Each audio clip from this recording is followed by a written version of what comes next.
So let's look at some basic common sense approaches to mobile sound recording with your phone.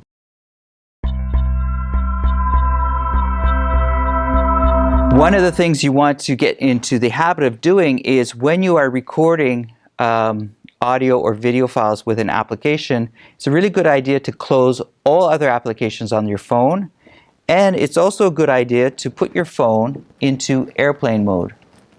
And what this is going to do by putting your phone into airplane mode, it's going to turn off all those annoying notifications, the little pings and clips and tinkles that tell you you're getting an email or Facebook update or something like that.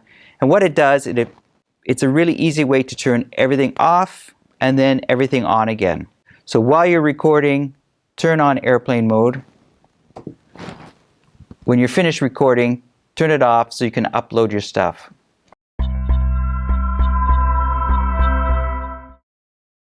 To better organize yourself, what you want to do is you want to slate every recording you're doing right at the beginning. Typically what we're going to say the date, the location, and of course what we're recording. Just remember, when you're talking into the microphone of your phone, never talk directly into the microphone, always talk across, so you don't distort the sound with a lot of pops and pees and mouth sound. You can also add a tail slate if you think that was a good recording or maybe there was something bad about it. Like I say, don't throw anything away. Take notes with your recorder as to what's good and what's bad. Now, sound people like to talk about this thing called signal-to-noise ratio. And basically what it is signal is the good stuff and noise is the bad stuff. The reason you need to know about signal-to-noise ratio is because the microphone on your phone is an omnidirectional microphone. That means it picks up everything. It picks up the good stuff and it picks up the bad stuff. It doesn't discriminate. The easiest way to cut out noise is to get as close to your sound as possible. Don't get too close because you might cause your sound to distort. It might be too loud.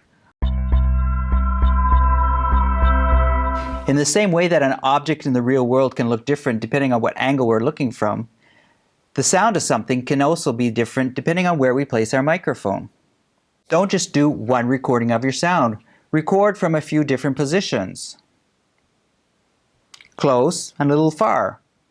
Left side, right side.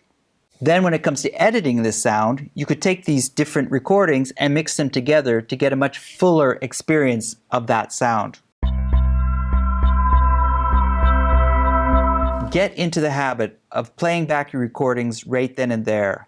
You never know, there might be something in that recording that you weren't paying attention to while you were actually doing it. You don't want to go back home and realize that everything you recorded was way too low or distorted. It's much better to take the time right then and there to redo everything than to have to come back to where you were.